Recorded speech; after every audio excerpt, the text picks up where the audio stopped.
आपके लिए अगर ये ज्ञान मिलेगा तो आप ये समझ सकोगे, देख सकोगे कि दुनिया में कितने जीव ऐसे हैं जो केवल स्थावर काय के साथ में हैं और दुनिया में कितने जीव हैं जो त्रस काय के साथ में हैं।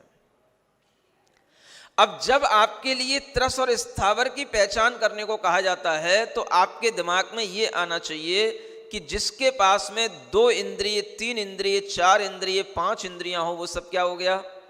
त्रस जीव हो गया। और जिसके पास में 1 इंद्रिय हो वो क्या हो गया? स्थावर जीव हो गया। इससे मतलब नहीं है कि स्थावर माने एक जगह खड़ा रहे, जैसे पृथ्वी है एक जगह पड़ी रहती है तो ये स्थावर हो गया, ऐसी परिभाषा नहीं है।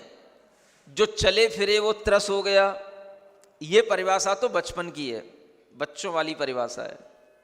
क्योंकि स्थावर भी आपको चलते फिरते दिखाई देंगे, जल भी बहता है, वायु भी बहती है, अग्नि भी बहती है, वनस्पति एक जगह खड़ी मिल जाएगी, पृथ्वी एक जगह स्थिर मिल जाएगी। समझ में आ रहा है? तो ये परिभाषा स्थावर की नहीं है कि जो एक जगह स्थित रहे वो स्थावर है और जो चलता फिरता रहे वो त्रस है।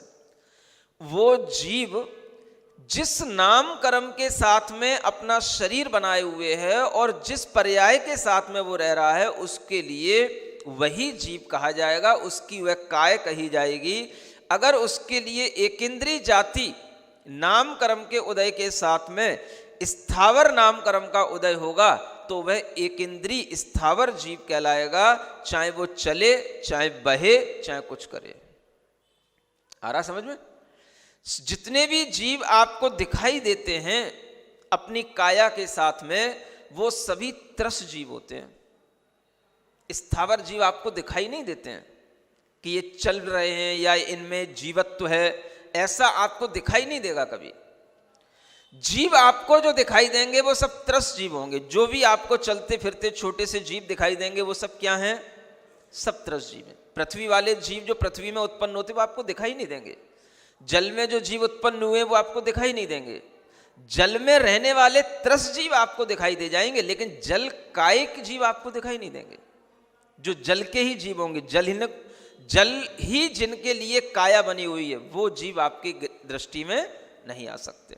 तो स्थावर जीव 5 प्रकार के होते हैं: पृथ्वी, जल, अग्नि, वायु और वनस्पति। और एक काय कहलाती है त्रस काय। ये सब मिलाकर के कहलाते हैं 6 काय के जीव। और इन्हीं 6 काय के जीवों की रक्षा करने के लिए भगवान तीर्थंकर ने हमें उपदेश दिया है। किसके लिए? 6 कायों की रक्षा करने के लिए। कौन करेगा 6 काय की रक्षा? महाराज आप ही करोगे? महाराज के लिए तो करने के लिए कहा ही है, लेकिन श्रावक के लिए भी कहा है कि वह 6 काय की रक्षा नहीं कर सकता है तो कम से कम 1 काय की रक्षा करे। कौन सी 1 काय? त्रस काय। किसकी? त्रस काय की रक्षा श्रावक कर सकता है।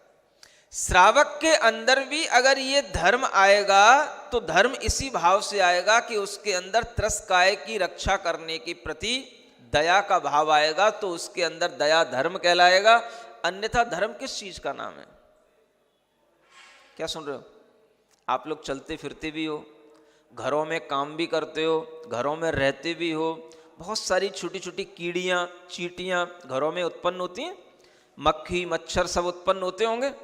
आप उनके लिए क्या करते हो? रक्षा का भाव करते हो कि घात का भाव करते हो?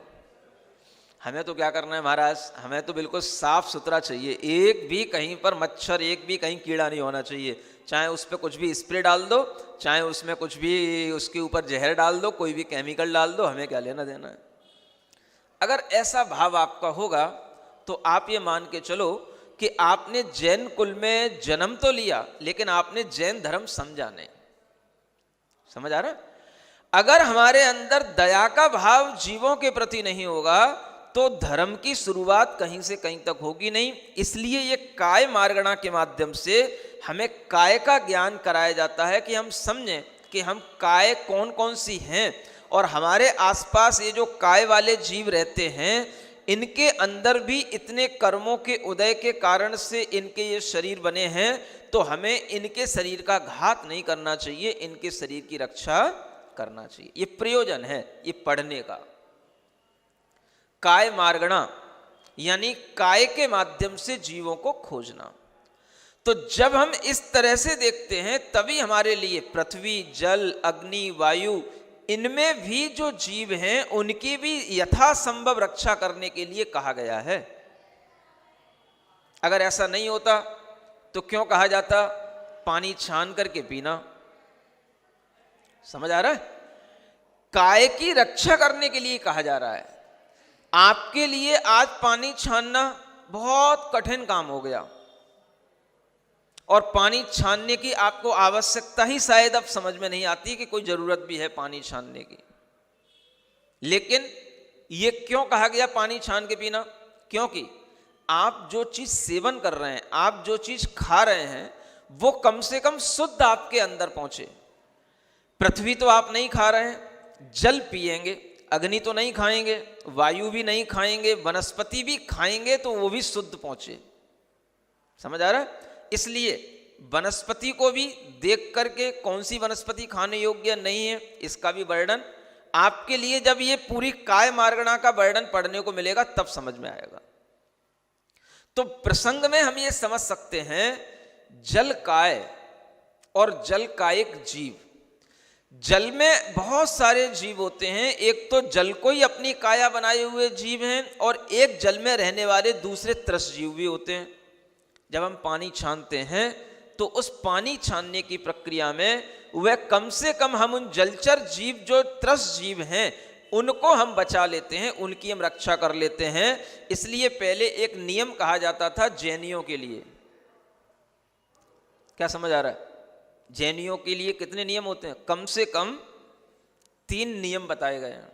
कितने मालूम है? बताओ कौन कौन से नियम होते हैं? पानी छान कर पीना, रात में भोजन नहीं करना और देव दर्शन करना, ये 3 नियम हैं। अगर ये 3 नियम पालोगे तो भीतर से जैनों के भाव पैदा होंगे, जैनत्व पैदा होगा। समझ में आ रहा है? अब देव दर्शन में ही संतुष्ट हो लेते हैं जिन्हें देव दर्शन मिल जाते हैं। रात में भोजन नहीं करना और पानी छानकर पीना, ये 2 नियम किस लिए हैं? ये 2 नियम हैं जीव दया का पालन करने के लिए। अपने जीव की रक्षा करने के लिए देव दर्शन का नियम है और दूसरे जीवों की रक्षा करने के लिए 2 नियम है। 3 नियम में से 2 नियम दूसरे जीव की रक्षा के लिए हैं, 1 नियम अपने जीव की रक्षा के लिए है। क्या सुन रहे हो? एक स्वजीव और एक परजीव। स्वजीव के अच्छाई के लिए, स्वजीव की रक्षा के लिए आप भगवान का दर्शन करें, सम्यक दर्शन की प्राप्ति करें। और परजीव की रक्षा करेंगे तो जो भगवान ने जैन दर्शन में हमें ज्ञान दिया है उस ज्ञान के साथ में दया भाव का आना और उस ज्ञान का प्रयोग करना, ये परजीव की रक्षा के साथ होगा। और ये तभी होगा जब आप इन दोनों नियमों का पालन करेंगे। रात्रि भोजन नहीं करने से क्या हो जाता है? जीवों की रक्षा होती है। कौन से जीवों की रक्षा होगी? उसमें भी त्रस जीवों की रक्षा होगी। स्थावर की तो होगी, त्रस की रक्षा करना। यानी त्रस जीव अपने आप में बड़े जीव होते हैं जो वातावरण में उत्पन्न हो जाते हैं।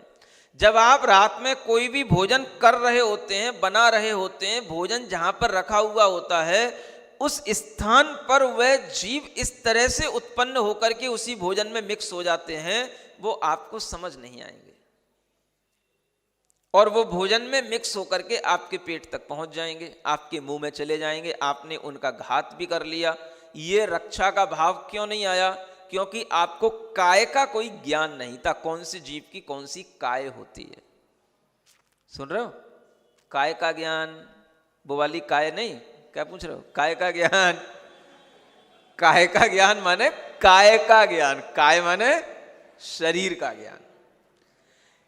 त्रस जीवों की रक्षा त्रस काय का ज्ञान करने से ही संभव है।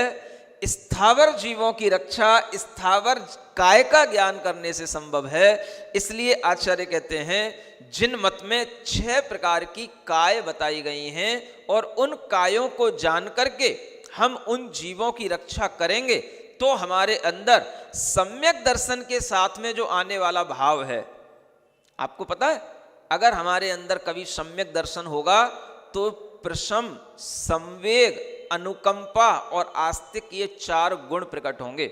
और इनमें एक अनुकंपा नाम का गुण आता है। अनुकंपा में क्या आएगा? दया भाव होना। अनुकंपा का मतलब दूसरे जीवों के प्रति करुणा का भाव होना। अगर हमारे हृदय में दूसरे जीवों के प्रति एक दया का भाव नहीं, उनकी रक्षा का भाव नहीं, उनके प्रति हमारे हृदय में एक आर्द्र भाव माने गीलापन नहीं आता कि हम इनकी रक्षा करें, तो फिर हमारा हृदय सूखा कहलाएगा। इसलिए आचार्यों ने कहा करुणा से आर्द्रीकृत चेतसः, जिनका चित्त करुणा से गीला रहता है उन्हीं के अंदर धर्म रहता है। समझ में आ रहा है? धर्म कहां होगा? जिनका चित्त करुणा से, दया से भींगा होगा। बरसात की बूंदों से नहीं, बाथरूम के फुब्बारों से नहीं। किससे भींगा होना चाहिए? चित्त किससे भींगेगा? करुणा से, दया से। और करुणा दया कब आएगी? जब आप जिन मत में जो ज्ञान दिया गया है इस ज्ञान को आप धारण करोगे तभी तो दया आएगी, अन्यथा क्या आएगी? कितने ही जीवों को आप रौन देते हो, खून देते हो, मार देते हो, बहा देते हो, जला देते हो, है ना, कुछ भी कर देते हो, आपके अंदर कुछ भी दया भाव अगर नहीं आता तो इसका मतलब है कि हमारा हृदय दया से बिल्कुल सूखा है, हम कठोर हैं, हमारे अंदर कभी भी कोई भी धर्म का सम्यक दर्शन का भाव आ नहीं सकता है। सुन रहे हैं? बुरा तो नहीं लग रहा? रूखे तो नहीं है ना? भीतर है दया भाव थोड़ा बहुत कि नहीं?